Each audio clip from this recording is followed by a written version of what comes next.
Bonjour à tous, comme vous avez pu le voir sur la vidéo précédente, objectif atteint avec 10h39 et 9 secondes. Cette vidéo est le débriefing de ma course avec une analyse de ce qui s'est bien passé ou mal passé et potentiellement ce que j'aurais pu améliorer dans ma préparation pour pallier à ces petites erreurs. Vous l'aurez compris, je ne suis pas là pour refaire la course, donc si tu souhaites voir la vidéo, elle est disponible sur ma chaîne. Je départ le jeudi à 6h du matin pour avoir 3 jours plus ou moins tranquilles sur place. Je dis plus ou moins parce que je suis parti avec une bande de potes. Oh les lunetas!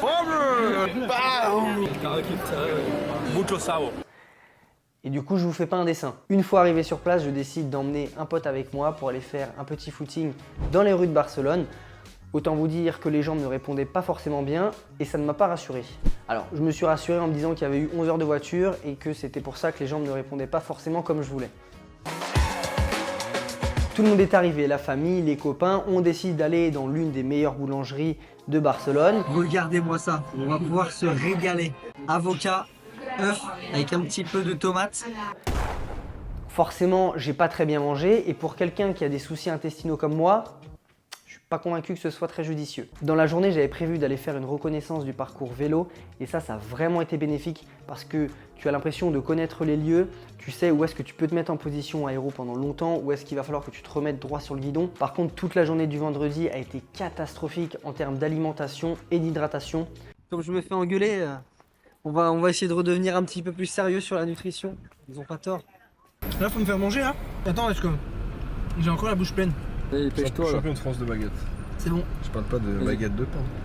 Voilà, ça c'est le résumé de mon organisation. Pas du tout organisé, j'avais pas de quoi m'hydrater, pas de quoi prendre de collation, du grand n'importe quoi.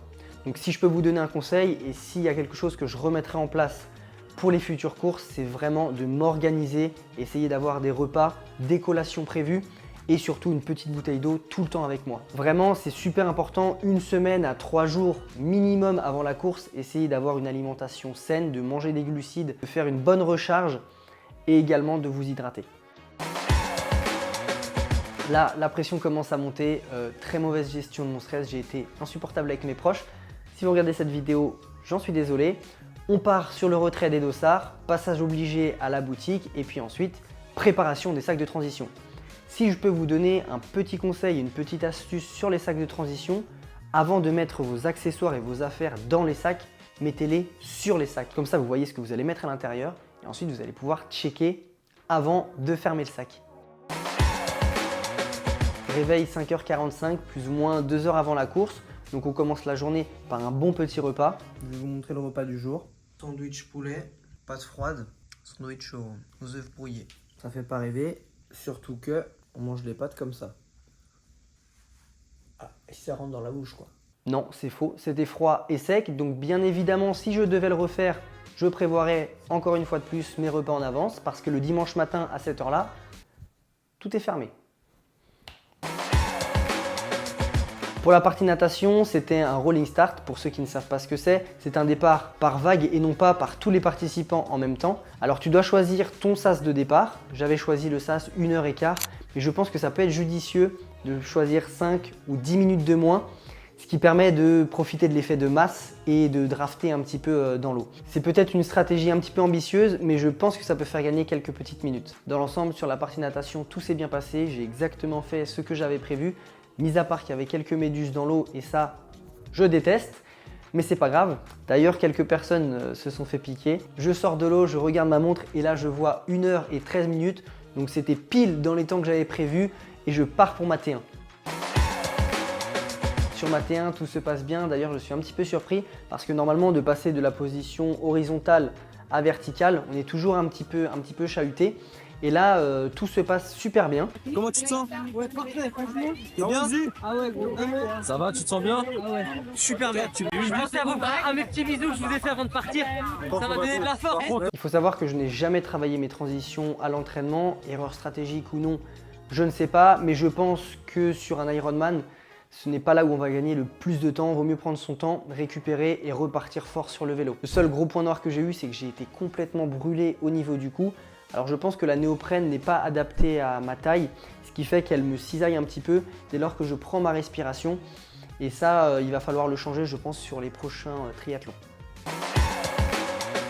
Parcours vélo très simple, 2 boucles de 90 km qui longent la côte de gauche à droite. Et autant vous dire que j'étais un petit peu stressé parce que la veille, il y avait un vent de malade et je me suis dit, si je me le tape dans la tronche, ça va faire mal. C'est avéré que le vent s'est calmé le jour de la course, donc ça a rendu le parcours beaucoup plus roulant et beaucoup plus plaisant. Concernant les ravitaux, j'avais prévu 8 pâtes de fruits, 3 gels, un bidon d'eau et un bidon d'isotonique. Certains diront que c'est assez faible, ce qui représente 45 grammes de glucides par heure.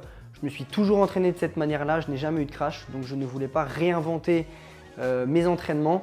J'ai préféré rester comme ça. Je pense que potentiellement par la suite, ça peut être amélioré. On peut doubler la dose, je pense qu'on peut aller jusqu'à 90 grammes de glucides par heure. Mais ça, c'est quelque chose que je dois travailler à l'entraînement parce que j'ai du mal à m'alimenter sur le vélo de manière constante. Pour continuer sur ce sujet, malgré les ravitaillements que proposait l'organisation, j'ai eu très soif pendant la course parce que l'organisation propose énormément de boissons isotoniques et que des bouteilles d'eau, ce qui fait que je n'arrivais pas à les mettre dans mon porte-bidon et j'ai eu très soif sur le vélo. Note à moi-même et à vous-même, je sais que moi j'ai énormément de mal avec les boissons isotoniques, ça me donne la pâteuse, donc je sais que pour les prochaines courses, je mettrai des bidons d'eau derrière la selle. Je finis le vélo, j'arrive sur ma deuxième transition et là je vois mes potes sur le côté. Machine.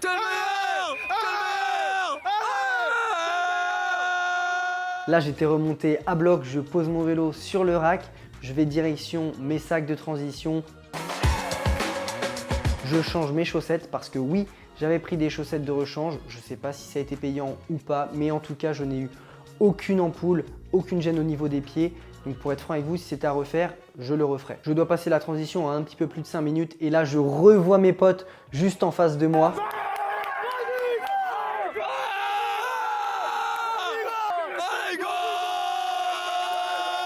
Autant vous dire que là j'étais remonté à bloc et là je pars sur le marathon. Personnellement, c'est l'une de mes disciplines favorites. Donc là, au niveau de la stratégie, c'était assez simple. Ne jamais m'arrêter au ravito. Évidemment, comme j'avais oublié ma flasque, j'ai pris une bouteille d'eau de 50 centilitres et des gels. C'est très simple, une fois que j'arrivais sur les ravitaux, c'était perdre le moins de temps possible. Dès que je voyais un bénévole avec de l'eau, je lui donnais ma bouteille, je lui parlais anglais, français, espagnol, tout ce que tu voulais. Je lui disais remplis, remplis, remplis. Il remplissait à fond ma bouteille, je la refermais et je repartais sur ma course. Au niveau de la nutrition, je pense que c'est ce que je dois travailler par la suite parce qu'à la fin de la course, je n'en pouvais plus des gels. Je devais être à plus ou moins 1 ou 2 gels par heure maximum.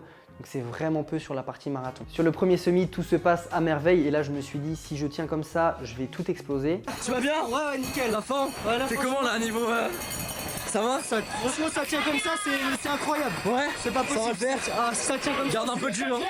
Allez, courage, mon ref, courage. Bon, sauf que sur le deuxième semi, c'est moi qui ai explosé. L'allure diminue de plus en plus, on s'alimente plus, les jambes deviennent de plus en plus raides et là, ça devient tout dans la tête. Ça a été très compliqué sur la fin. Bien évidemment, on vient se poser la question du volume. Je pense que j'ai manqué de volume sur la course à pied, notamment au niveau des bike and run. Il y a également une deuxième méthode d'entraînement que je n'ai pas mise en place, c'est mettre des sessions d'intervalle sur la course à pied après un enchaînement vélo. Et ça, je pense que ça peut drastiquement augmenter notre tolérance à la fatigue musculaire et faire des différences sur les fins de course à pied. Que ce soit du tempo ou du seuil, je pense que ça peut être très intéressant. Et ça, c'est quelque chose que je mettrai en place pour moi et pour les athlètes que je suis. Voilà, maintenant vous connaissez tous les détails de ma course, de ce que j'aurais pu améliorer, de ce qui s'est également bien passé. On va pouvoir clôturer ce chapitre et surtout en ouvrir un autre, mais lequel? Autrement, je souhaite vous remercier pour votre soutien, d'avoir été là durant toute cette aventure.